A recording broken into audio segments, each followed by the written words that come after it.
के सागर career अकॅडमीच्या या digital प्लॅटफॉर्मवरती मी प्राध्यापक रणजित फरांदे आपणा सर्वांचं सहर्ष स्वागत करतो। विद्यार्थी मित्रांनो, आपण नागपूर ग्रामीणच्या पेपरपासून सुरुवात केली, त्याचे साधारणतः 9 पार्ट बघितले। त्याच्यानंतर पुणे ग्रामीणचा पेपर बघितला 2023चा रिसेंट झालेले, त्याचे काही साधारणतः 8 पार्ट बनवले। त्याच्यानंतर चालू केलेला हा आपला पुणे आयुक्तालयाचा पेपर आहे।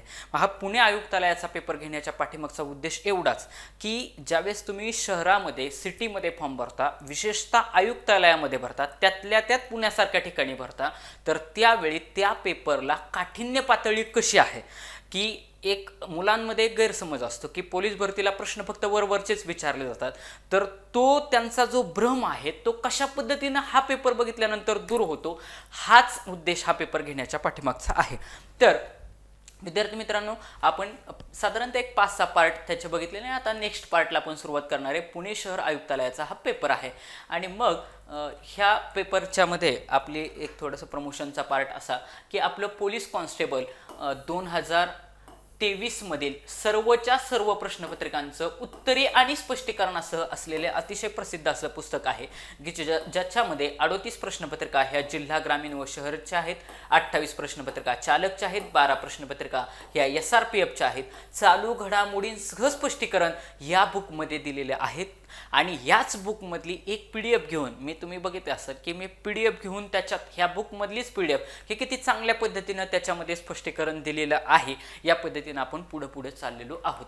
त्याच्यानंतर आपलं दुसरं आहे की 93वी आवृत्ती संपूर्ण पोलीस कॉन्स्टेबल हे सुद्धा आता रिसेंट आलेली आवृत्ती आहे, ज्याच्यामध्ये पूर्वीच्या 20 प्रश्नपत्रिकांचा आणि सध्याच्या 5 आदर्श प्रश्नपत्रिकांचा उत्तरे व स्पष्टीकरणासह समावेश केलेला आहे। त्याच्यानंतर पोलीस कॉन्स्टेबल याच्यामध्ये 40 प्रश्नपत्रिकांचं हे आपलं बुक आहे, ज्याच्यामध्ये 30 आदर्श प्रश्नपत्रिका आणि 10 पूर्वीच्या प्रश्नपत्रिका असे साधारणतः 4000 प्रश्न याच्यामध्ये कव्हर होतात। त्याच्यानंतर पोलीस कॉन्स्टेबल 2022-23 याच्यामध्ये 25 निवडक प्रश्नपत्रिकांचा संच विश्लेषण व स्पष्टीकरणासह दिलेला आहे। त्याच्यानंतर जे माझे विद्यार्थी मित्र चालकसाठी फॉर्म भरतात त्या चालक भरती मार्गदर्शक म्हणून असं पुस्तक आहे, ज्याच्यामध्ये वाहतूक विषय 450 MCQ आणि 2019च्या 20 प्रश्नपत्रिकांचा समावेश आवश्यक तेथे स्पष्टीकरणासह केलेला आहे। आणि शिवाय याच्यामध्ये रंगीत स्वरूपामध्ये तुमचे जे काही वाहतुकीचे चिन्ह असतात, रोड मार्किंग असतात, वाहतुकीचे दिवे असतात आदींचा समावेश याच्यामध्ये केलेला आहे। त्याचबरोबर जे विद्यार्थी मित्र चालकसाठी फॉर्म भरतात त्यांच्यासाठी मोटार वाहन चालवण्याचे वाहतुकीबद्दलचे कायदे व नियम हे असं आपलं एक सेपरेट छोटं बुकलेट आहे, ज्याच्यामध्ये 2021च्या पोलीस शिपाई चालक भरतीच्या 21 प्रश्नपत्रिकांचा समावेश केलेला आहे आणि वाहतुकीचे जे काही 650 वाहतुकीचे जे काही नियम आहेत, कायदे आहेत, त्याच्यावरती आधारित 650 MCQचा याच्यामध्ये समावेश केलेला आहे। आणि अशा पद्धतीनं आपण पुढे चाललेलो आहोत आणि आपण लास्ट लेक्चरला आय थिंक क्वेश्चन नंबर 54 पर्यंत आपण घेतलेलं आहे आणि आता 55 नंबरचा क्वेश्चन। मग ह्या क्वेश्चन घेत असताना तुमच्या एक विद्यार्थी मित्रांनो एक लक्षात आलं असेल की ज्यावेळेस आपण हे क्वेश्चन घेतोय त्यावेळेस हे क्वेश्चन घेत असताना की त्यांचं स्पष्टीकरण हे अतिशय डिटेल स्वरूपामध्ये घेतोय, जेणेकरून उद्या जर ह्याच पॅटर्नमध्ये जर प्रश्न पडला, तुम्ही ज्या जिल्ह्यामध्ये फॉर्म भरत असताल त्या सुरुवातीला त्या जिल्ह्याचा व्यवस्थित पेपर करणे, त्याच्या पाठीमागचा पेपर करणे आणि बाकीच्या जिल्ह्यांचे पेपर करणे, सर्व जिल्ह्यांचे व्यवस्थित पेपर केले की तुम्हाला लक्षात येईल की तुमचा पेपर तुम्हाला सोपाच जाणार, अवघड जाणार नाही। तर 55 नंबरचा प्रश्न आहे। 55 नंबरच्या प्रश्नामध्ये काय म्हटलेलं आहे की एक वस्तू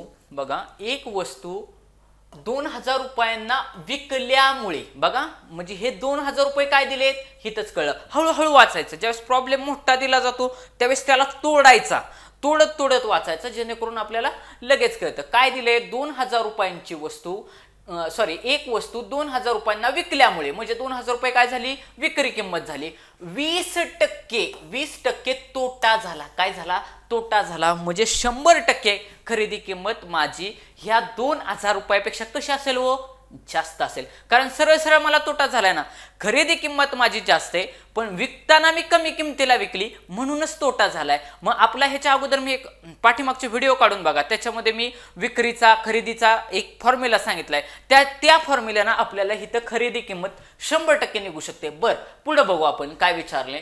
जर ती वस्तू 2800 रुपयांना विकली असती तर कितीला विकली असती, तर शेकडा किती नफा झाला असता. म्हणजे एवढं लक्षात घ्या, खरेदी किंमत ही ह्या 2800 पेक्षा कशी असणार आहे, थोडीशी कमी असणार आहे, पण ह्या 2000 पेक्षा जास्त असणार आहे. म्हणजे आपली खरेदी किंमत ही 2000 ते 2800च्या मध्ये असणार आहे. म्हणून तर 2800ला विकली तर आपल्याला नफा होतोय. बघा, 2800ला विकली तर नफा होतोय आणि 2000ला विकल्यामुळे काय झालाय, तोटा झालेला आहे. किती झालाय, 20% तोटा झालेला आहे. मग तुम्ही पाठीमागचे, मी तुम्हाला सांगितलं पाठीमागचा, मला आता व्हिडिओ क्रमांक सांगता येणार नाही, पण तुम्ही पाठीमागचे व्हिडिओ काढून बघा.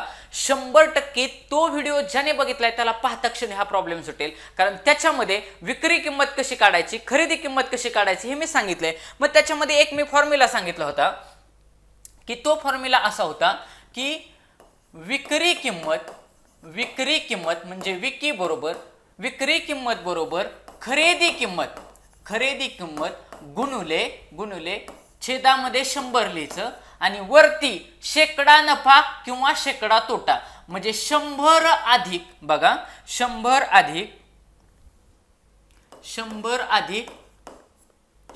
अधिक नफा असेल तर अधिक करायचं आणि तोटा असेल तर वजा करायचं, तोटा. याच फॉर्म्युलामध्ये लक्षात ठेवायचं, हा फॉर्मॅट लक्षातच ठेवायचा. अतिशय आयएमपी फॉर्म्युला आहे. ह्याच्यामध्ये विक्री किंमत दिली असेल, खरेदी किंमत निघणार, खरेदी किंमत दिली असेल, विक्री किंमत निघणार. नीट बघा, म्हणजे इथं काय केलेलं आहे की तिथं तुम्हाला सांगताना टक्केवारीच्या स्वरूपामध्ये सांगितलंय. 20% सांगितलं नाही तर 20%. ही 20% सांगितल्यामुळं मला 100 रुपयामध्ये जर माझा नफा असेल तर 100 मध्ये ऍड करणार, तोटा असेल तर 100 मधून मायनस करणार. ही गोष्ट लक्षात ठेवायची. मग आता इथं बघा, या ठिकाणी मला काय करावं लागेल, या ठिकाणी माझ्या असं लक्षात येते की 20% मला तोटा झालेला आहे. म्हणजेच शिवाय ही तर माझी विक्री किंमत दिलेली आहे, म्हणजे विक्री किंमत किती दिली आहे माझी, 2000 रुपये दिलेली. बरोबर खरेदी किंमत काय मला काढायची आहे, गुणुले तोटा किती झालाय, तोटा झालाय 20%, टक्केवारीत आहे म्हणून 100. तोटा ज्यावेळेस होतो त्यावेळेस सरळ 100 मधून काय करायचं, वजा करायची. ती किंमत किती झालाय, 20% झालाय. 100 वजा 20 भागिले 100. मग सोडवा आता. Therefore 2000 which is equal to खरेदी किंमत गुणिले 100 मधून 20 गेले, किती राहिले 80 भागिले 100. मग आता सोडवा. तुम्हाला मी अगोदरच सांगितले काय करायचं, शक्यतो शून्याला शून्य घालवण्याचा प्रयत्न करायचा. इथं वरचा सगळा भाग अंशस्थानी जे दिसतंय ते अंशस्थानी घालवण्याचा प्रयत्न करायचा. ह्या शून्याला हा शून्य गेला, जागेवरती करायचं. आता काय होईल, हा 8 इकडं छेदामध्ये येईल आणि हा 100 इकडं वरती जाईल. मग देअरफॉर 200 गुणुले हे 100 वरती आले, 200 गुणुले 100 भागिले 8. आणि मग आता पाडा बघा, 8च्या पाड्यामध्ये बसतंय का, बसतंय. 8 न भाग जातोय, 8 एके 8, 8 दुने 16, 8 दुने 16, खाली किती उरले 4. 8 दुने 16, मग 20 न 16 गेले, खाली उरले 4. हा शून्य वरून घेतला, किती झाले 40. 8 पंचे 40, उत्तर किती आलं 25. देअरफॉर 25 गुणुले हे 100, 25 गुणिले 100 म्हणजे माझी खरेदी किंमत किती आली, खकी आली 2500 रुपये. किती आली 2500 रुपये. नीट बघा, काय केलं की बाबा हा फॉर्म्युला लिहिला. हा फॉर्म्युला लिहिल्यामुळं माझ्या असं लक्षात आलं की मला खरेदी किंमत निघाली. विक्री किंमत बरोबर खरेदी किंमत गुणिले 100. नफा असेल तर 100 मध्ये ऍड करायचा, 100 अधिक नफा, तोटा असेल तर वजा करायचा, 100 वजा तोटा भागिले 100. हा फॉर्म्युला पाठच करायचा. तुम्हाला उद्या विक्री किंमत विचारली आणि खरेदी किंमत दिली असेल, बघा विक्री किंमत विचारली तर कुठली तरी एक किंमत तुम्हाला 100% देणारच. नफा झालाय की तोटा झालाय 100% तुम्हाला देणारच. त्याच्यावरून एक तर विक्री किंमत निघणार किंवा खरेदी किंमत निघणार. मग लक्षात ठेवायचं, जर आपल्याला खरेदी किंमत काढायची असेल किंवा विक्री किंमत काढायची असेल तर हा फॉर्म्युला पाठच असायला पाहिजे. लिहून काढायचा, एक 5-6 वेळा लिहून काढायचा. 100% तुमच्या लक्षात राहणार. विक्री किंमत बरोबर खरेदी किंमत गुणिले, इथं गुणिले आहे अधिक करायचं नाही, की खरेदी किंमत गुणिले 100. नफा झाला असेल तर 100 मध्ये मिळवायचा, तोटा झाला असेल तर 100 मधून वजा करायचा भागिले 100. असा झाला फॉर्म्युला. मग सगळ्या किमती आपण टाकल्या. 2000 विक्री किंमत दिली होती, आपल्याला खरेदी किंमत काढायची आहे. त्या हिशोबाने आपण लिहिलं खरेदी किंमत 2000 बरोबर खरेदी किंमत गुणिले 100 वजा 20. 20 का लिहिलं? कारण 20% तोटा झाला असं सांगितलं होतं. आणि मग हे सगळं सॉल्व्ह केल्यानंतर 2500 रुपये म्हणजे 2500 रुपये माझी काय आली? खरेदी किंमत आली. मग जर 2500 रुपये माझी खरेदी किंमत आली मित्रांनो, तर आता लक्ष द्या, मला काय विचारलं त्यांनी की जर ही तुम्ही 2500 रुपयाची वस्तू 2000 रुपयाला विकल्यामुळं 20% तोटा झाला. बरोबर आहे, ठीक आहे, 20% तोटा झाला. बरं, तर त्यांनी काय विचारले, जर ती 2800 रुपयाला विकली असती, कितीला? 2800 रुपयाला जर विकली असती तर शेकडा किती? प्रश्न काय विचारले? शेकडा किती टक्के नफा होईल, किती टक्के नफा होईल असं आपल्याला काढायचं आहे. मग आता काय करायचं ह्याच्यासाठी? बघा आपल्याला किती दिले?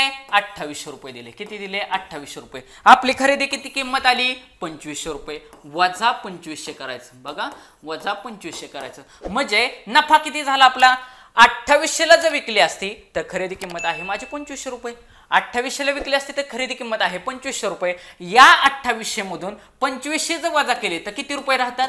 300 रुपये. म्हणजे हा 300 रुपये मला काय भेटला असता? नफा भेटला असता. काय भेटला असता? नफा. पण मला विचारलंय काय? मला विचारलंय शेकडा नफा. मला काय विचारलंय? शेकडा नफा. मग शेकडा नफा कसा काढणार? बघा शेकडा नफा काय नफा काय? शेकडा नफा काढण्यासाठी मी काय करणार? बघा शेकडा नफा, लक्षात घ्या, नफा किंवा तोटा, एक सगळ्यात महत्वाचं वाक्य, नफा किंवा तोटा हा नेहमी, बघा नेहमी खरेदी किमतीवरच होत असतो. लक्षात घ्या, परत एकदा वाक्य सांगतो, नफा झाला तुम्हाला तर तो खरेदी किमतीवरतीच होणार आहे.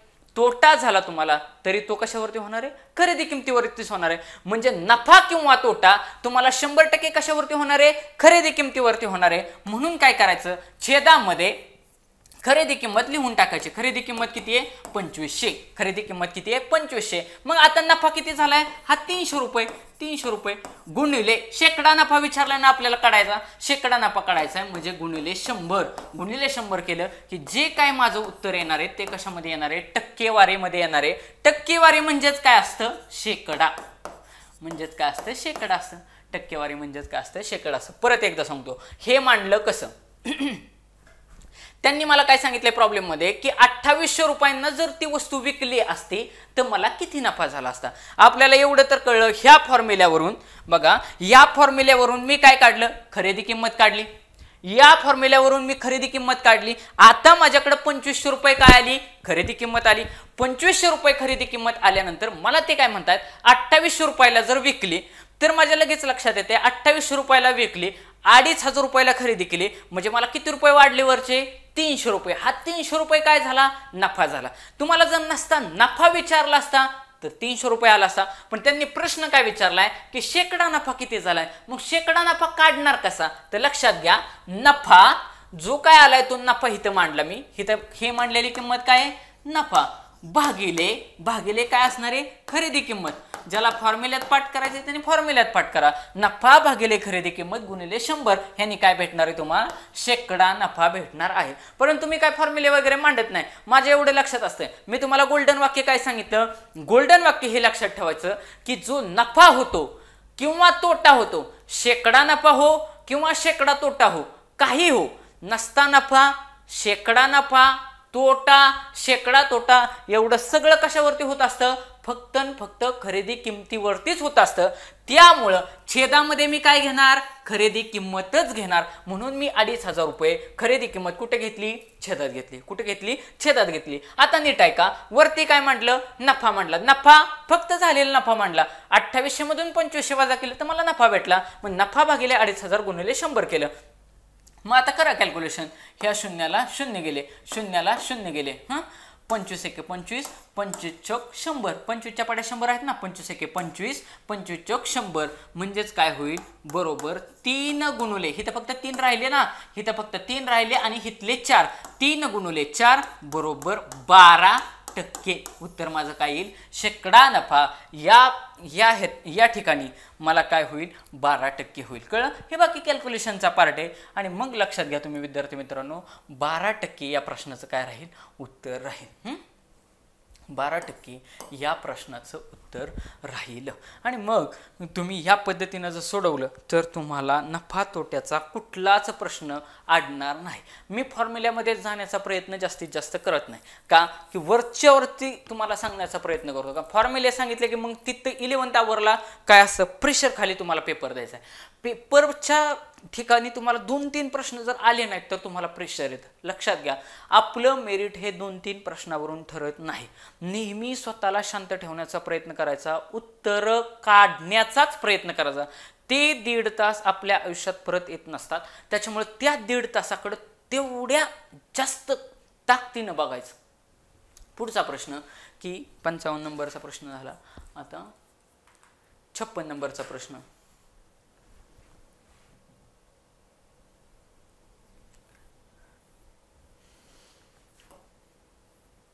काय प्रश्न दिला 56 नंबरचा, अतिशय सोपा प्रश्न आहे. आता हा सोप्या कॅटेगरीतला प्रश्न आहे. काय, सोडवा. ह्यात बेसिक माहिती ज्याला चांगली आहे त्याच्यावरून त्याला उत्तर निघणार. बघा, सोडवा. वर्गमूळामध्ये बघा, वर्गमूळमध्ये x अधिक y कंसाचा वर्ग. मग लक्षात ठेवा, वर्गमूळ असं काढलं मी आणि ह्याच्यामध्ये लिहिलं 9 आणि त्याचा केला वर्ग, त्याचा वर्ग केला. तर लक्षात ठेवा, ह्या वर्गाला बघा नीट ऐका, ह्या वर्गाला, हे वर्ग म्हणजे 2 लिहायचं असतं, या वर्गाला हे जात असतं, हे वर्गमूळ जात असतं, ह्या वर्गाला वर्गमूळ जात असतं. म्हणजे राहणार काय, खाली फक्त 9 राहणार. हे त्याचं उत्तर राहणार. मग इथं 9 देऊ, 10 देऊ, 1 लाख देऊ, किंवा इथं x अधिक y कंसाचा वर्ग करू, काही जरी केलं तरी ह्या वर्गाला हे करणी चिन्ह म्हणजे हे वर्गमूळ जाणार. म्हणजे उत्तर काय राहणार, x अधिक y राहणार. काय राहणार, x अधिक y. उत्तर क्रमांक 1 ऑप्शन नंबर 2 राहील. मग आता तुम्ही विचार करा, ह्याचं उत्तर 1/3 येईल का हो, गेलं ऑप्शन. आणि तुम्हाला मी अगोदरच सांगितलंय की नेहमी 2 आणि 3 ला जास्तीत जास्त प्रेफरन्स द्यायचे. ऑप्शन नंबर 2 आणि ऑप्शन नंबर 3 ला जास्तीत जास्त प्रेफरन्स द्यायचे. आता पुढचा प्रश्न. एका पिशवीमध्ये 120 नोटा असून, नोटा किती दिलेत, 120 दिलेत. बघा, एका पिशवीत 120 नोटा असून त्याची किंमत किती दिले, 3600. किती दिले, 3600. नोटांची किंमत किती दिले, 3600 दिलेले. नोटांची किंमत 3600 दिलेली. पिशवीमध्ये काही 50 रुपयांच्या, काही 20 रुपयांच्या नोटा आहेत. तर 20 रुपयांच्या नोटा किती. खाली ऑप्शन बघितले, मला यापैकी नाही दिसलं, मी लगेचच इलिमिनेट, कारण मला 100% माहिती आहे तिथं उत्तरच नाही मला माहिती आहे. आणि पेपर सोडवत असताना पण आपल्या लक्षात येतं ना, पेपर सोडवताना पण आपलं एवढी नजर तेच पाहिजे की सोडवता पण लक्षात आलं पाहिजे. ज्या अर्थी माझे 1-2 प्रश्नांची उत्तर यापैकी नाही आल्यात, त्या अर्थी एकाच एक्झामिनरनं क्वेश्चन पेपर सेट केलेला असतो. म्हणजे गणित करेल किंवा कोण व्हॉटेवर करेल, त्यांचा माइंडसेट तसंच राहणार ना, सेमच राहणार ना. माइंडसेट कसा बदलेल, म्हणजे नीट बघा, यापैकी नाहीला तो उत्तर राहणार नाही. मग आता बघा काय मला सांगितले, एका पिशवीत 120 नोटा आहेत. टोटल नोटा किती आहेत, 120 नोटा आहेत. मग असं समजा 20 रुपयांच्या नोटा, परत एकदा प्रॉब्लेम वाचून दाखवतो. 120 काय आहेत, नोटा आहेत. म्हणजे नोटा किती भरल्या पाहिजेत, 120. त्या किती किमतीच्या आहेत, 3600 किमतीच्या आहेत. 50 रुपयाच्या नोटा आहेत आणि त्याच्यामध्ये 20 रुपयाच्या. 50 ची नोट आहे, 20 ची नोट त्याच्यामध्ये आहेत. तर 20 रुपयांच्या त्याच्यामध्ये किती नोटा आहेत. मग असं लक्षात घ्या की नोटा टोटल किती इथं, 120. मग 20 रुपयांच्या, बघा 20 रुपयांच्या x नोटा मानू. नोटा किती मानू, x. आणि 50 रुपयांच्या किती मानायच्या वाय मानू, म्हणजे 20 रुपयांच्या एक्स नोटा आहेत असं मी मांडलं आणि 50 रुपयांच्या वाय नोटा आहेत असं मी मांडलं. मग आता पुढे काय करणार, माझं समीकरण कसं तयार होईल, एक्स अधिक वाय बरोबर 120. 20 रुपयांच्या किती नोटा आहेत एक्स नोटा आहेत लिहिल्या तिथं, म्हणजे त्या काहीतरी नोटा झाल्या. 50 रुपयांच्या किती नोटा आहेत वाय नोटा आहेत, त्या नोटा झाल्या. 20च्या नोटा अधिक 50च्या नोटा बरोबर 120 नोटा, असं आपलं काय झालं एक समीकरण तयार झालं. ह्याला असं आपण समीकरण 1 म्हणू. बर, आता पुढं काय म्हणतंय दुसरं, त्या सगळ्यांची किंमत किती आहे 3600. जर आपल्याला त्याची किंमत काढायची असेल, बघा 20 रुपयांच्या टोटल ह्याची किंमत काढायची असेल तर असं समजा, काही वेळासाठी असं मी समजलं की 20 रुपयांच्या 10 नोटा आहेत, किती 10 नोटा आहेत. मग 20 रुपयांच्या 10 नोटा आहेत तर मग ह्याची टोटल किंमत किती होईल हो, तर तुम्ही काय करताल 20 गुणिले 10 करताल, उत्तर येईल 200. तुम्ही म्हणताल सर 200 रुपये आहेत त्याच्यामध्ये. सेम तसंच इथं काय सांगितले 3600. सगळ्याची किंमत किती सांगितली 3600. किती सांगितले 3600. मग तुम्ही काय केलं या ठिकाणी, काय केलं की बाबा तुम्हाला मी सांगितलं होतं की 10 नोटा सपोज मी मांडल्या किती रुपयांच्या 20 रुपयांच्या, तर त्या नोटांना ज्या नोटा मांडल्यात त्याला त्या नोटेच्या किमतीनं गुणलं तर तुम्हाला काय भेटलं तेवढी किंमत भेटली. म्हणजेच या ठिकाणी 20 रुपयांच्या मी एक्स नोटा मांडल्यात, किती एक्स नोटा मांडल्यात. मग मी कसं लिहिणार 20 गुणिले एक्स म्हणजे 20x. बघा 20 गुणिले एक्स असं जर केलं तर मला टोटल किंमत भेटेल, बरोबर का. 20 गुणिले एक्स केलं तर मला टोटल किंमत भेटेल, अधिक 50ची नोटे ती कशासाठी मांडली वाय साठी मांडली, म्हणजे वाय गुणिले 50 असं जर केलं तर मला दुसरं समीकरण भेटेल. म्हणजे माझं दुसरं समीकरण काय तयार होईल की 20x अधिक 50y बरोबर 3600. एक्स अधिक वाय ह्या काय झाल्या नोटा झाल्या, सगळ्या नोटा आणि हे काय झालं त्याची किंमत झाली, हे काय झाली त्याची किंमत झाली. मग आता सोडवून बघू कसं सुटतंय ते. मग आता नीट बघा, ही दोन समीकरण मला सोडवायचे. काय करायचे समीकरण 1 ला, बघा समीकरण 1 ला जर मी 50 न गुणलं, किती 50 न गुणलं तर माझं उत्तर 12×5 = 120.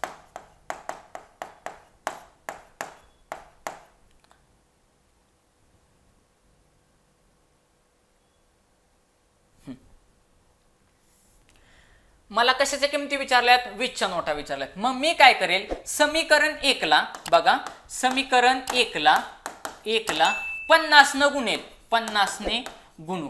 का 50 न गुणणार आहे त्याचं कारण सांगतो. बघा माझी समीकरण किती झाल्यात x अधिक y बरोबर 120, बरोबर x अधिक y बरोबर 120. मला काढायची किंमत कशाची 20 रुपयांच्या नोटेची. 20 रुपयाच्या नोटाला मी काय केलंय x मांडले, म्हणजे माझा y ह्या समीकरणातला आणि ह्या समीकरणातला कॅन्सल झाला पाहिजे.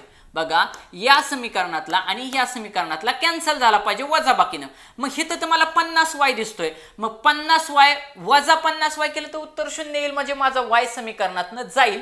म्हणून मी समीकरण 1 ला काय केलं 50 न गुणलं. मग 50 न गुणल्यानंतर समीकरण काय होईल 50x अधिक 50y बरोबर 120 गुणिले 50. 0शी 0, 50चा अजून एक 0, 12×5 = 60. कळलं. 120 गुणिले 50 केलं, 120 गुणिले 50. हे 2 शून्य आहे तसे लिहिले. ओके 12×5 = 60. किती आलं 6000 आलं. हे समीकरण तयार झालं. आता काय करणार हे समीकरण याच्यातून वजा करणार. काय करणार मी वजा करणार, म्हणजेच वजा 20x अधिक 50y बरोबर 3600, बरोबर 3600. मग ही वजाबाकी मी करून घेणार. आता ही वजाबाकी मी करून घेणार. बघा आता ही वजाबाकी मी करणार, केली. आता ह्या 50y ला 50y, ह्या 50y ला हे 50y गेले. इथं काय राहिले, इथं 0 राहिला. इथे शून्य राहिलं, हे 50 व्हायला 50 कॅन्सल झाले. कॅन्सल होण्यासाठीच मी समीकरण 1 काय केलं होतं, 50 न गुणलं होतं. आता 50x वजा 20x किती उत्तर येईल, 50x मधून 20x गेले तर 30x राहतील. किती राहतील, 30x राहतील. बरोबर 6000 मधून 3600 घालवायचे. 0 0 0 0 इथं 10, 10तनं 6 गेले 4, इथं उरले 5, 5तनं 3 गेले 2. म्हणजे काय होईल, 3x बरोबर 2400. 3x बरोबर 2400 म्हणजे x बरोबर 8च्या पाड्यात 3 आहेत का, 100%. 8 त्रिक 24 म्हणजे 800. x बरोबर 800. x बरोबर काय येईल, x बरोबर 800. काहीतरी चुकतंय, हा सॉरी ही तर 30 आहे. सॉरी हा, माय मिस्टेक.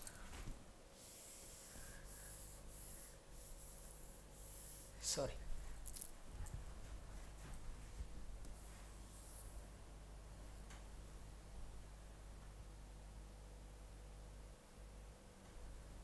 मग आता आपलं समीकरण कुठपर्यंत आलं होतं की 30x बरोबर 2400. 30x बरोबर 2400. या शून्याला हा शून्य गेला, मग इथं किती उरले, 3x. 3x बरोबर 240. मग आता 8च्या पाड्यामध्ये 3 आहेत का, 100% आहेत. मग x बरोबर 240 भागिले 3. 240 भागिले 3. सो x बरोबर 8 त्रिक 24. 8 त्रिक 24 आणि वरचा 0 80. म्हणजे x ह्या कशाच्या नोटा आहेत, ह्या 20 रुपयांच्या आपण नोटा मांडल्या होत्या. x ह्या 20 रुपयांच्या नोटा मांडल्या होत्या. मग त्या किती झाल्या, 80 नोटा झाल्या. 80 नोटा झाल्या म्हणजे 20 रुपयांच्या 80 नोटा होतील. मग जर 20 रुपयांच्या, आज 20 रुपयाच्या विचारल्यात, उद्या तुम्हाला 50 रुपयाचे विचारते. मग सरळ सरळ आहे ना, आपल्या टोटल नोटा किती, तो 120 टोटल नोटा आहेत. 120 टोटल नोटामधून जर ह्या 80 नोटा गेल्या, खाली किती उरल्या, 40 उरल्या. ह्या 40 नोटा कशाच्या असतील, 50 रुपयांच्या असतील. या 40 नोटा कशाच्या असतील, 50 रुपये. कुठलंही काढा, मी फक्त 50 रुपयांची नोट काढली असती, त्याच्यामधून 120च्या नोटा वजा केल्या असत्या, मला उत्तर 80 आलं असतं. कसंही का, असं का उत्तर तेच येणार आहे. म्हणजे बघा, परत एकदा समजून सांगतो काय काय केलं आपण. मी काय केलं, 20 रुपयांच्या x नोटा मांडल्या. मला त्यांनी सांगितलं प्रॉब्लेम मध्ये 120 नोटा आहेत. किती आहेत, 120 नोटा आहेत. मग 20 रुपयाच्या x मांडल्या, 50 रुपयाच्या y मांडल्या. मग x अधिक y 20च्या नोटा अधिक 50च्या नोटा, अशा टोटल नोटा किती, इथं 120 नोटा आहेत. म्हणून समीकरण तयार झालं, x अधिक y बरोबर 120. आता काय केलं, 2 नंबरला मला त्याची किंमत काढायची. 20 रुपयांच्या नोटांची किंमत किती होईल, त्यासाठी मी तुम्हाला समजून सांगितलं. सपोज जर 10 नोटा आहेत 20 रुपयांच्या, तर आपण काय करणार, त्याची किंमत काढण्यासाठी माझ्या 10 नोटा जर 20 रुपयांच्या असतील तर माझ्या खिशात किती रुपये झाले हे जर मी तुम्हाला विचारलं तर तुम्ही कसं सांगणार, 20 गुणिले 10 म्हणजे किती झाले, 200. म्हणजे 200 रुपये करण्यासाठी काय केलं तुम्ही, 20 न त्या 10ला गुणलं. तसंच जी काय नोटीची किंमत असेल त्याने कशाला गुणलं, टोटल नोटा किती त्याला गुणलं. म्हणून 20 गुणिले x अधिक 50 गुणिले y बरोबर 3600. 3600 का लिहिलं, कारण त्यांची किंमत 3600 आहे असं मला दिलेले. आता मला काय करायचंय, मी बघितलं की मला काय काढायचंय, 20 रुपयांच्या नोटा काढायच्यात. मी 20 रुपयांच्या नोटांसाठी x मांडलाय. म्हणून मी काय विचार केला की हा y उडवून टाकू दोन्हीकडचा. म्हणून इथं तर फक्त y आहे, इथं 50 y. म्हणून पहिल्या समीकरणाला सरळ सरळ सगळीकडे 50 न गुणलं. म्हणून काय पहिलं समीकरण झालं, 50x अधिक 50y बरोबर 6000 बरोबर 6000. मग त्याच्यानंतर ह्या नवीन समीकरणामधून हे समीकरण वजा केलं. वजा केल्यानंतर मला आलं 30x बरोबर 240. 30x बरोबर 240. आणि मग हे सोडवल्यानंतर x बरोबर माझी किंमत आली, x बरोबर किंमत आली 80. x बरोबर किंमत किती आली, 80. मग x बरोबर 80 किंमत आल्यानंतर ह्या माझ्या काय झाल्या, 20 रुपयांच्या नोटा झाल्या. उद्या जर तुम्हाला जर विचारलं की 20 रुपयांच्या नोटांची किंमत किती, काय विचारलं, 20 रुपयांच्या नोटांची किंमत किती, तर कसं काढणार, 20 गुणिले 80. 20 गुणिले 80, 2 शून्याशी 2 शून्य, 8 दुने 16. 1600 ही काय होईल, 20 रुपयांच्या नोटांची किंमत होईल. आणि ह्या 80 नोटा आहेत त्या किती, 120 टोटल नोटा आहेत. ह्या 80 जर 20 रुपयांच्या नोटा वजा केल्या, राहिलेल्या नोटा किती रुपयांच्या असतील, 50 रुपयांच्या असतील. म्हणजे राहिलेल्या किती नोटा आहेत, 40 नोटा आहेत. मग 50 गुणिले 40 जर मी केलं, 2 शून्याशी 2 शून्य, 5 520 किती झाले 2000 रुपये किंमत झाली. मग हे 1600 अधिक 2000 रुपये जर केलं तर माझी किंमत किती आली 3600 आली.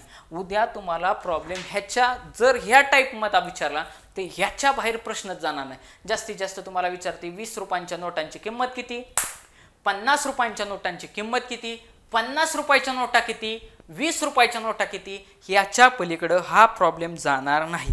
प्रत्येकाने हा प्रॉब्लेम बघितल्यानंतर व्हिडिओ पॉज करायचा, स्वतः सोडवण्याचा प्रयत्न करायचा.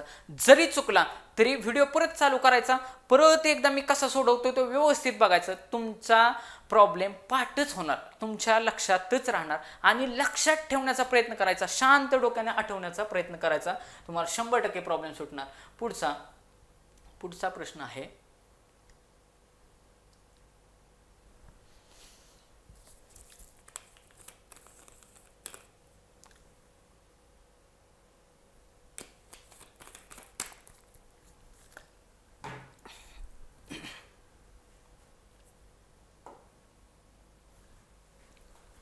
मुंबई ते बेळगाव. बघा, मुंबई ते बेळगाव हे अंतर दिले 590 किलोमीटर. किती? मुंबई ते बेळगाव 590 किलोमीटर अंतर दिलेले, म्हणजे डिस्टन्स दिलेले.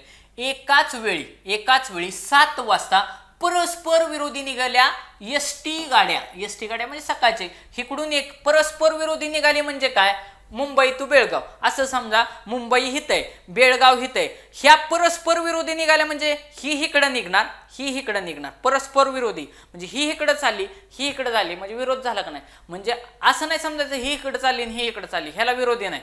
दोघांच्या बाजूला परस्पर विरोधी, ही इकडं चालली आहे, ही इकडे चालली म्हणजे विरुद्ध दिशेने चालली. मग काय त्यांनी सांगितलंय, असं समजा इकडे मुंबई, इकडे बेळगाव आहे, ही गाडी इकडे जाणार आहे, ही इकडे जाणार आहे, मध्ये कुठेतरी भेटणार आहे, असाच काहीतरी प्रश्न असणार आहे. बघा तुम्ही, मुंबई ते बेळगाव 590 किलोमीटर अंतर दिले, अंतर दिलेले 590. बरं, एकाच वेळी 7 वाजता परस्पर विरोधी निघालेल्या एसटी गाड्या अनुक्रमे ताशी, मुंबईवरून जी काय गाडी निघाली ती ताशी किती 48 किलोमीटर पर आवरनं जाते आणि दुसरी 70 किलोमीटर पर आवरनं जाते. दोघींच्या भेटीच्या वेळी ह्या बेळगावहून निघालेल्या गाडीच्या, कुठल्या गाडीच्या, जी गाडी बेळगावहून निघालेली आहे त्या गाडीने किती अंतर कापले असेल असं विचारलेलं आहे. उद्या तुम्हाला भविष्यामध्ये प्रश्न काय विचारतील, बेळगाव काढतील आणि विचारतील मुंबईहून निघालेल्या गाडीने कापलेलं अंतर किती असेल. मग आता काय करायचं, हे आता रफ करतो. आता काय करायचं, साधा सोपा प्रश्न आहे. बघा,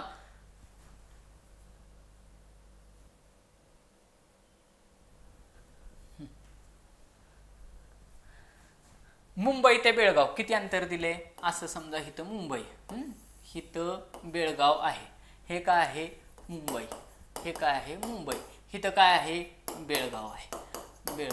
बर, काय म्हणताय त्यांचं अंतर किती 590 किलोमीटर हे दिलंय डिस्टन्स. बर, पुढे काय म्हणते 7 वाजता दोन्ही गाड्या निघाल्या. बरं ठीक आहे, मुंबई परस्पर एसटी गाड्यांचा निघाल्या, तर त्यातला वेग अनुक्रमे म्हणजे मुंबईवरून अनुक्रमे पहिल्यांदा मुंबई दिले म्हणजे पहिला वेग कुणाचा असेल 48 मुंबईचाच असेल. म्हणजे मुंबईवरून जे काय माझी निळी गाडी निघणार आहे असं समजा, तिचा वेग किती असणार आहे 48 किलोमीटर पर आवर असणार आहे. आणि तिकडून जी काय माझी काळी गाडी बेळगाववरून निघणार आहे तिचा वेग किती असणार आहे 70 किलोमीटर असणार आहे, 70 किलोमीटर पर आवर असणार आहे. आणि ही इकडे येणार आहे परस्पर विरोधी, ही इकडे येणार आहे, ही गाडी इकडून इकडे येणार आहे. कळलं, हे सगळ्यात महत्वाचं आहे. तर काय प्रश्न विचारले, भेटीच्या वेळी, तर ह्या कुठेतरी इथं भेटतील असं समजा, इथं कुठेतरी भेटतील. बर, भेटीच्या वेळी बेळगावहून निघालेल्या गाडीनं किती अंतर कापलेलं असेल, म्हणजे ही गाडी ह्या पॉइंट पासून ही गाडी इथपर्यंत किती अंतर गेलेली असेल असा आपला प्रश्न आहे.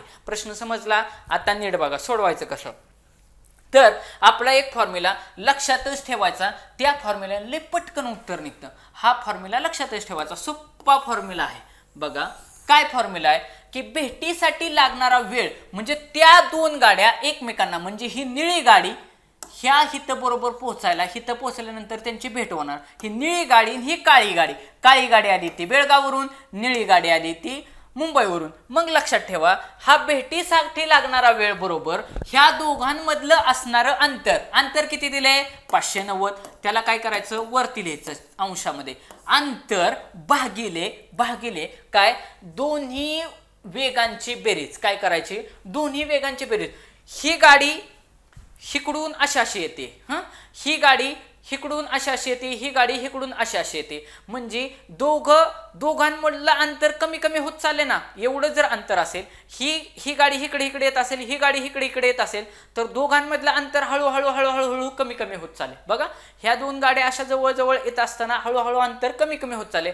म्हणजेच मला वेगांची काय करावं लागेल? बेरीज करावं लागेल. वेगांची बेरीज करावं लागेल. मग अंतर भागिले दोन्ही वेगांची बेरीज. मग पहिला वेग किती आहे? 48 आहे. दुसरा वेग किती आहे? 70 आहे. मग दोघांची बेरीज केली.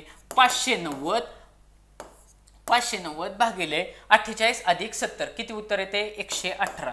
किती आलं? 118. मग आता हा गुणाकार भागाकार जर तुम्ही केला तर तुम्हाला उत्तर भेटेल 5 तास. किती? 5 तास. सरळ इथं शेवट 18 आहे. 18 पंचे 90 ह्याच्यावरूनच अंदाज आला असता. इथं शेवट 18 आहे. 18 पंचे 90, 5 एके 5 म्हणजे ह्या 1 न 5 ला गुणलं 590. म्हणजे 5 तासामध्ये 5 तास झाले की ह्या दोन गाड्या एकमेकांना इथं भेटणार. किती तास झाल्यावरती? 5 तास झाले की ह्या गाड्या इथं भेटणार. मग 5 तासामध्ये ह्या गाडीनं 70 km/h किती अंतर कापलेलं असेल? 70 न सरळ त्या अंतराला गुणलं की आपल्याला उत्तर भेटणार. एका तासात 70 किलोमीटर जाते, तर 5 तासात किती जाईल? तर 70 गुणिले 5 न जाईल. मग 70 गुणिले 5 केलं उत्तर, तर आपल्याला उत्तर या प्रश्नाचं भेटून जाईल. 70 गुणिले 5 केलं तर 0 0 7 5 35. म्हणजे बेळगावहून निघणाऱ्या गाडीनं किती अंतर कापलेलं असेल? 350 कापलेलं असेल. म्हणजे 350 या प्रश्नाचं उत्तर असेल. उद्या जर तुम्हाला विचारलं मुंबईहून निघणाऱ्या गाडीनं किती अंतर कापलेलं असेल, तर 48 गुणिले 5. 48 गुणिले 5. 5 तासांमध्ये भेटलेत ना. इथं 5 तासात भेटल्यात. मग आता ह्या गाडीनं हिथून हितपर्यंत जाणाऱ्या ह्या 48 गुणिले 5 करायचं. मग 48 गुणिले 5, 8 पंचे 40, हातचा आला 4, 5 चोक 20 आणि 4 24. म्हणजे मुंबईहून निघालेल्या गाडीनं किती? 240 अंतर कापलेलं असेल. ओके, अशा पद्धतीने म्हणजे उद्या काही जरी विचारलं तरी तुम्हाला सांगता आलं पाहिजे. मग आता ह्या प्रश्नाचा गाभा काय? तर ह्या प्रश्नाचा गाभा आहे हिथं. IMP गाभा आहे हिथं. काय गाभा आहे की तुमच्या लक्षात आलं पाहिजे की उद्या जर तुम्हाला विचारलं की त्या दोन गाड्या तुम्हाला किती वेळात एकत्र भेटतील, खाली तास देतील. 2 तास, 3 तास, 5 तास, 4 तास, 5 तास. मग काढलं कसं? तर अंतर भागिले वेगांची बेरीज. मग मला सांगा, वेगांची बेरीज का केली? कारण त्या दोन गाड्या एकमेकांच्या विरुद्ध दिशेने असतात. विरुद्ध दिशेने असल्यानंतर वेगांची नेहमी काय करतात? ॲडिशन करतात. आता मग मला सांगा, त्या ज्या अर्थी भेटणार आहेत त्या अर्थी सरळ एकमेकांच्या विरुद्धच येणार आहेत ना. जर एक इकडं आणि एक इकडं जात असेल तर भेटेल कशी ना? इकडे एक चालली आणि इकडे एक चालली तर गाडीची भेटच होणार नाही ना. कधीच गाडी एकमेकांना भेटणार नाही. मुंबईची तिकडे जाणार, बेळगावची दुसरीकडेच कुठेतरी जाणार. ज्या अर्थी गाडी भेटते त्या अर्थी त्यांचा वेग कसा आहे? विरुद्ध दिशेने आहे. आणि त्या भेटीचं उद्या टायमिंग पण विचारू शकतात. म्हणजे ह्याच प्रॉब्लेममध्ये उद्या मी फिरवून प्रश्न विचारला तर त्या किती वेळात एकत्र भेटतील, तर मी वेळ काढण्यासाठी तुम्हाला सांगितलंय अंतर सुरुवातीला लिहायचं. हे अंतर किती आहे ते वरती अंशात लिहायचं भागिले हिचा वेग किती आहे? 48 आहे. हिचा वेग किती आहे? 70 आहे. ह्या दोघांची ॲडिशन करायची, ती छेदात लिहायची. मग 590 म्हणजे 590 अंतर भागिले ह्या दोघांची ॲडिशन ती आली 118. त्याच्यावरून मला काय भेटेल? वेळ भेटेल. आणि मग एकदा वेळ भेटला की त्या वेळानं वेगाला गुणलं की आपल्याला अंतर बरोबर. आता बघा, आपण सगळे मॅक्सिमम गाडी चालवतो त्याच्यामुळे मला काही जास्त सांगायची गरज नाही. तुम्ही जर तासी 30 किलोमीटर पर वेगाने किंवा 40 किलोमीटर पर वेगाने जर गाडी चालवत असाल, 40च्या स्पीडनं गाडी चालवतात, तर 2 तासात किती अंतर जातात? काय करताल तुम्ही आता त्यासाठी? 40 गुणिले 2 किती झाले? 80 किलोमीटर जातात. तसंच 70च्या स्पीडनं चालणारी गाडी 5 तासात किती जाईल? 7 5 35 म्हणजे 350 किलोमीटर जाईल. सरळ त्याचं अगदी सोप्या पद्धतीनं उत्तर निघेल.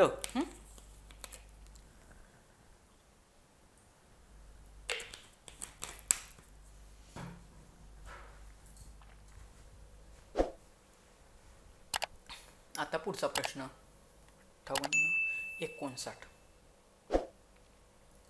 बर काय दिलंय की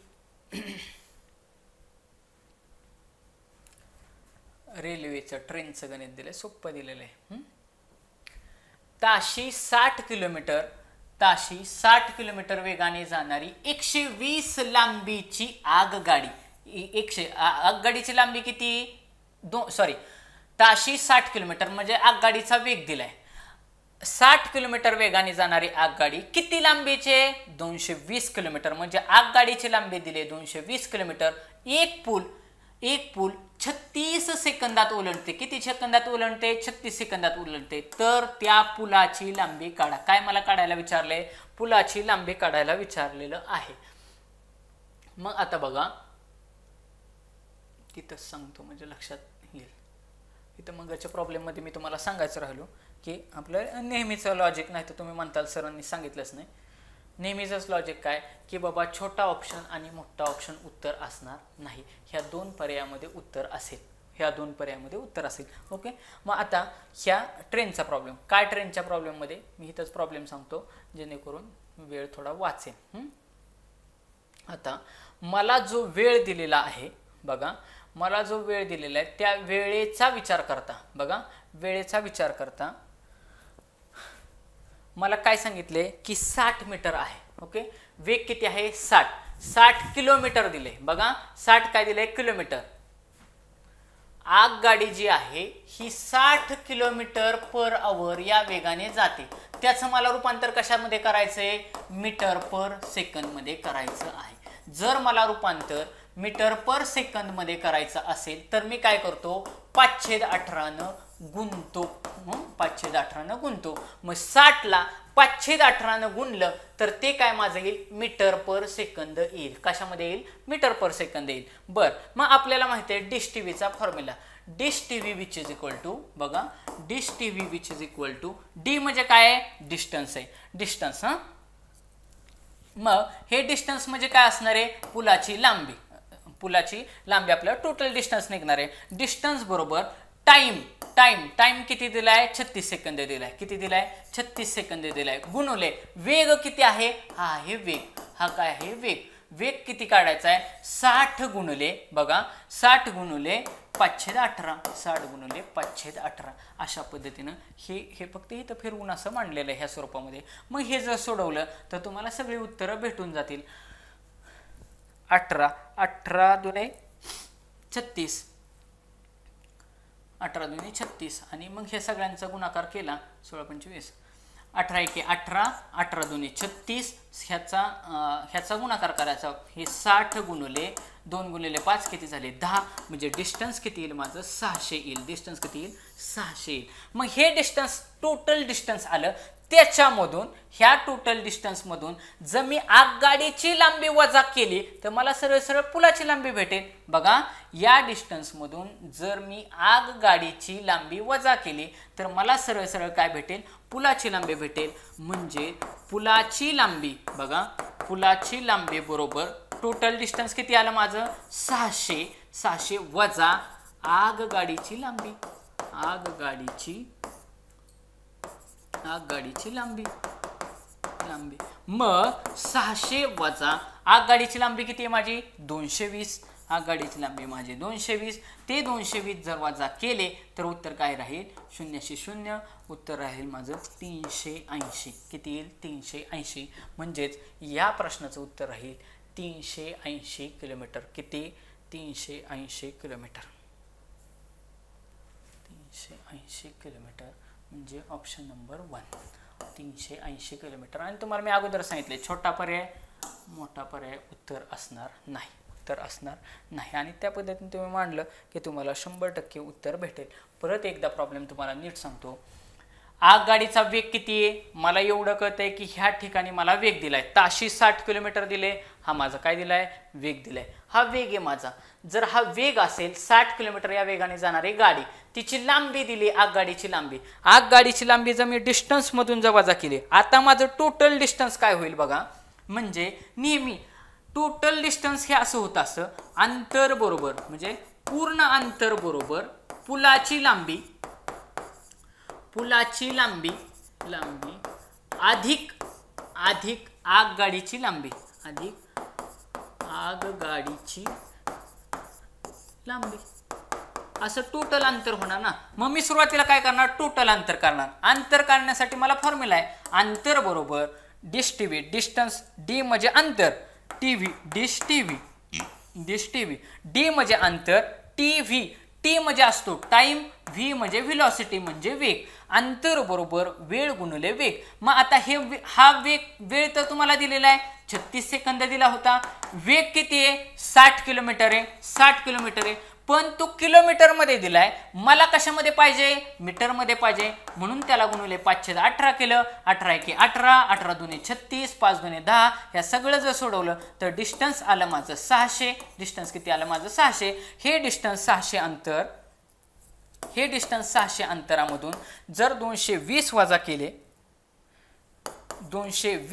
केले तर उत्तर माझं 380 सरळ येईल. ती काय असणार आहे, माझी पुलाची लांबी असणार आहे. ती माझी पुलाची लांबी असणार आहे. काही नाही, सगळं तिथंच आहे.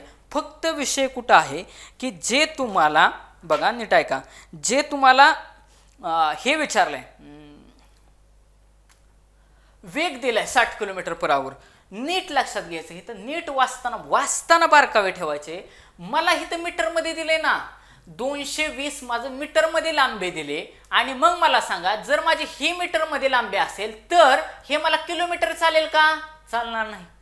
जर मला हे मीटरमध्ये दिलं असेल तर हे पण मला कशामध्ये पाहिजे, मीटरमध्येच पाहिजे. मग त्याचं रूपांतर जर मला मीटरमध्ये करायचं असेल तर ह्या 60ला 5/18 गुणायचं. काय करायचं, 5/18 गुणायचं. ते माझं उत्तर असणार आहे. आणि लगेच गुणाकार तिथं करत बसायचं नाही, पुढं फॉर्म्युल्यामध्ये टाकत राहायचं. कुठं ना कुठं तरी गुणाकार भागाकार सेटिंग होणार गोष्ट भेटत असते आणि त्या पद्धतीने मग तिथं सेटलमेंट करायची आणि मग उत्तर सोडवायचं. ओके, आता पुढचा प्रश्न 60 नंबरचा प्रश्न.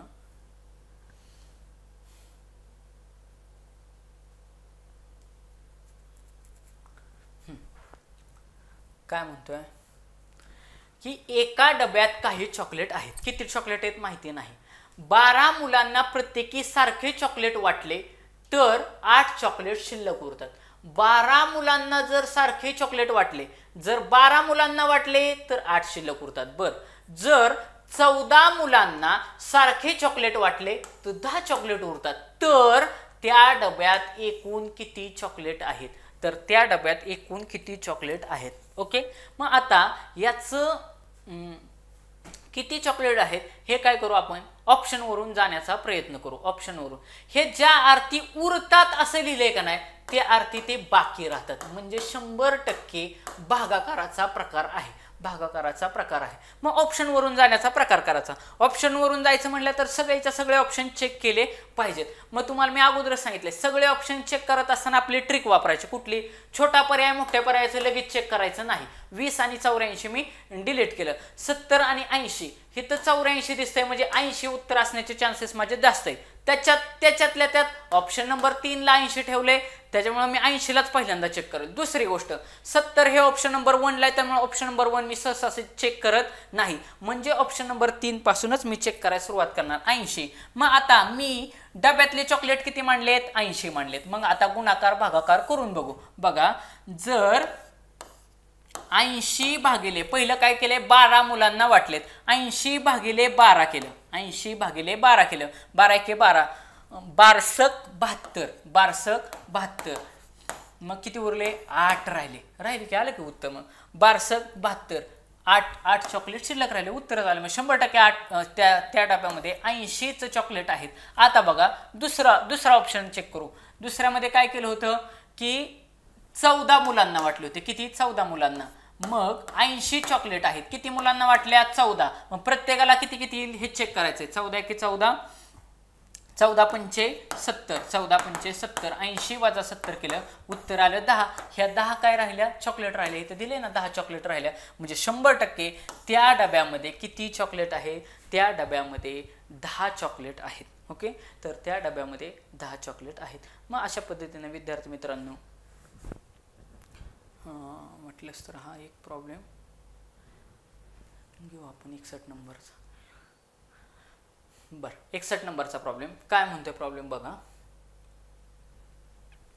एका विद्यार्थी वसतिगृहामध्ये 20 विद्यार्थी, किती 20 विद्यार्थी, 10 दिवसात ते किती खर्च करतात, 5,000 रुपये खर्च होतो. तर त्या वसतिगृहात 32 विद्यार्थ्यांचा 7 दिवसाचा खर्च किती होईल. सरळ सरळ तुमचं काय आहे, तिरकस गुणाकाराचं गणित आहे. काय म्हणताय ते की बाबा 20 विद्यार्थी आहेत, किती दिवसात खर्च करतात गुणिले 10, त्यावेळेस त्यांचा खर्च किती होते, 5,000 रुपये होते. किती होते, 5,000 रुपये होते. तर प्रश्न असा विचारलाय 32 विद्यार्थ्यांचा किती दिवसाचा, 7 दिवसांचा खर्च काय होईल, किती होईल. तिरकस गुणाकार करायचा. तिरकस गुणाकार म्हणजे काय, हे इकडं न्यायचं आणि हे इकडे छेदात आणायचं. बघा करू, काय होईल, 5,000 गुणिले 32 गुणिले 7 भागिले हे सगळं भागाकारामध्ये येईल. 20 गुणिले 10. आता घालू, शून्याशी शून्य काय जात आहेत का, जात आहेत. शून्याशी हा शून्य, एकच मिनिट, ह्या शून्याला हा शून्य, हे 2 शून्य इथले ह्या शून्याला गेले. ओके, हिती किती उरले, 32, इथं 2 उरले. हा, बे के बे 16 दुने 32, 16 आले इथं.